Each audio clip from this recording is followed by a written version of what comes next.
কলিকতাত এগৰাকী চিকিৎসকৰ ওপৰত যি নাৰকীয় ঘটনা সংঘটিত হ'ল তাৰ বিৰুদ্ধে দেশজুৰি তীব্ৰ প্ৰতিবাদ সাব্যস্ত হোৱাৰ সমান্তৰালভাৱে আজি শোণিতপুৰ জিলা যি টুমুকি তেজপুৰ চিকিৎসা মহাবিদ্যালয় হস্পিটেলত চিকিৎসক আৰু চিকিৎসা কৰ্মীসকলে তেওঁলোকে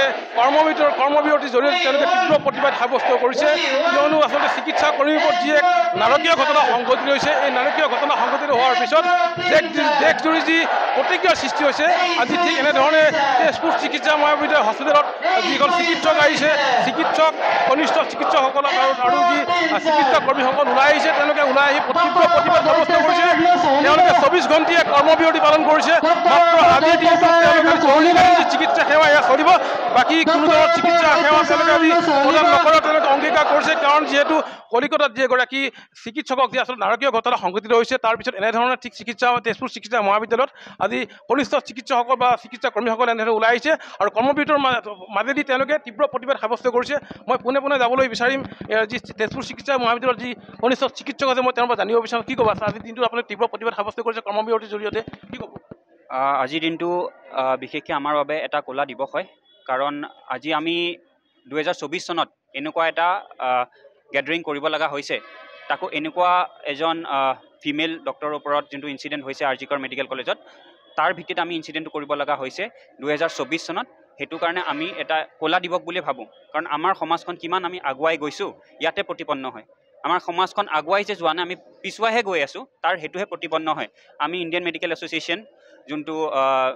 নেশ্যনেল বডি হয় তাৰ যোনটো প্ৰতিবেদন ওলাইছিলে যে আজি ৰাতিপুৱা 6 বজাৰ পৰা কালি ৰাতিপুৱা 6 বজালৈকে আমি এই প্ৰটেষ্টটো ইয়াতে কৰিম তাৰ আমি জৰিয়তে যিখিনি ইমাৰ্জেঞ্চি ছাৰ্ভিচেছ আছে সেইখিনি খোলা আছে হস্পিটেলত আমাৰ আৰু যিখিনি যোনটো ইমাৰ্জেঞ্চি ছাৰ্ভিচ হয় ইলেক্টিভ যিবিলাক বস্তু হয় সেইখিনি আমাৰ পোষ্ট গ্ৰেজুৱেট ষ্টুডেণ্টছখিনিয়ে সেইখিনি আজি বয়কট কৰিছে এজ মাৰ্ক অফ ছলিডাৰিটি আমাৰ যোন বাইদেউ হওক বা আমাৰ যোন কলিগ হয় তেওঁক আমি ছাপৰ্ট দিবলৈ এইটো আমি কৰিছোঁ আৰু এটা ক'ব জানিব বিচাৰিছোঁ আচলতে চিকিৎসক বা চিকিৎসা কৰ্মীসকলৰ কোনো ধৰণৰ নিৰাপত্তা আচলতে নোহোৱা হৈছে নেকি বৰ্তমান সময়ত কি হয় নাই আমি ইমানখিনি ডিউটি কৰাৰ পিছতো আমি প্ৰায় 24/7 বুলি ক'লেও ভুল কোৱা নহ'ব তো ইমানখিনি ডিউটি কৰাৰ পিছতো আমি যিখিনি সঠিক আমি নিৰাপত্তা পাব লাগে সেইখিনি এতিয়াও আমি বঞ্চিত হৈ আছোঁ যেন লাগিছে আমি চৰকাৰৰ ওচৰত এটাই অনুৰোধ কৰিছোঁ যাতে এটা সঠিক আমাক নিৰাপত্তা প্ৰদান কৰক আৰু লগতে আৰু যিখিনি আমাৰ প্ৰয়োজনীয় কিছুমান নিডছ আমাৰ থাকে আমাৰ হস্পিটেলৰ কৰ্তৃপক্ষকো আমি ইতিমধ্যে জনাইছোঁ তো সেইখিনি আমাক যদি তেওঁলোকে আমাক যদি ব্যৱহাৰ আমাৰ দিয়ে তেতিয়াহ'লে আমি নিশ্চয় নিশ্চিন্তভাৱে ডিউটি কৰিব পাৰিম হয় আচলতে ক'ব লাগিব আচলতে এনেধৰণে আজি তেজপুৰ চিকিৎসা মহাবিদ্যালয়ৰ যিসকল কনিষ্ঠ চিকিৎসক বা চিকিৎসা কৰ্মীসকলে তেওঁলোকে আজি এনেধৰণে 24 ঘণ্টা যি কৰ্মবিৰতিৰ জৰিয়তে তেওঁলোকে তীব্ৰ প্ৰতিবাদ সাব্যস্ত কৰিছে আচলতে তেওঁলোকৰ যি নিৰাপত্তাৰ আচলতে নিৰাপত্তাহীনতাৰ ক্ষেত্ৰত যি আচলতে ভুগিছে আছে তেওঁলোকৰ কোনো নিৰাপত্তা বৰ্তমান সময়ত যে নোহোৱা হৈছে সেই বিৰুদ্ধে তাৰ বিৰুদ্ধে তেওঁলোকে প্ৰতিবাদ সাব্যস্ত কৰিছে আৰু চৰকাৰ প্ৰশাসনক আহ্বান জনাইছে যে অতি শীঘ্ৰে এইসকল যি চিকিৎসক আৰু চিকিৎসা কৰ্মীসকলক আচলতে এক নিৰাপত্তা প্ৰদান কৰিব লাগে মোৰ লগত আৰু এগৰাকী চিকিৎসক কৰ্মী আছে মই তেওঁ জানিব বিচাৰিম কি ক'ব হয় আমি ইয়াত সবে একত্ৰিত হৈছোঁ কাৰণ আপোনালোকে সকলোৱে গম পাইছে আৰজিকৰ মেডিকেল কলেজত যিটো এটা জঘন্য এটা কাণ্ড এটা হৈ গৈছে এটা আমাৰে সহপাঠী আমাৰ PG ষ্টুডেণ্ট আৰু পোষ্ট গ্ৰেজুৱেট ট্ৰেইনি বুলি যাক কওঁ আমি জুনিয়ৰ ডক্টৰ্ছ তেওঁৰ লগত এনেকুৱা তেওঁক এনেকৈ অত্যাচাৰ কৰি তেওঁৰ লগত ধৰ্ষণ কৰি তেওঁক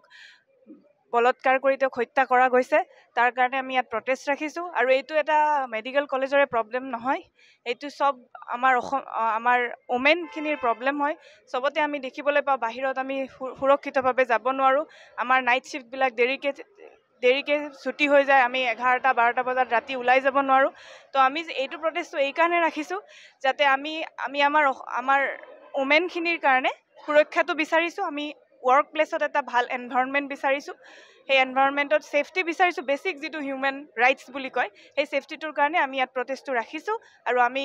আমাৰ চৰকাৰক আমি আমাৰ এডমিনিষ্ট্ৰেশ্যনক আমি অনুৰোধ কৰিম যাতে এইটোৰ ওপৰত তেওঁলোকে উচিত পদক্ষেপ লয় আৰু আমি বিচাৰিম যে আমাৰ যিজনী সহপাঠীৰ লগত এনেকুৱা অত্যাচাৰ হৈ গৈছে এইটো আকৌ ৰিপিট নহওক আকৌ ভৱিষ্যতে এইটো নহওকগৈ আৰু দোষীয়ে উচিত শাস্তি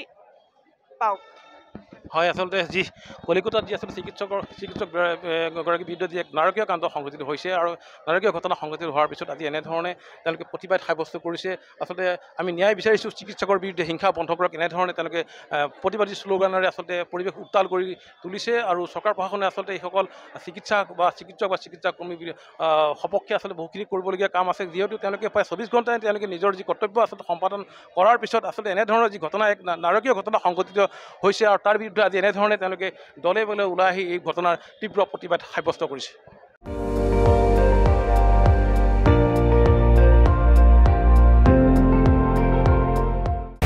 আপুনি চাই আছে ND24 সৰ্বশ্ৰেষ্ঠ নহয় সৰ্বোত্তমৰ দৌৰ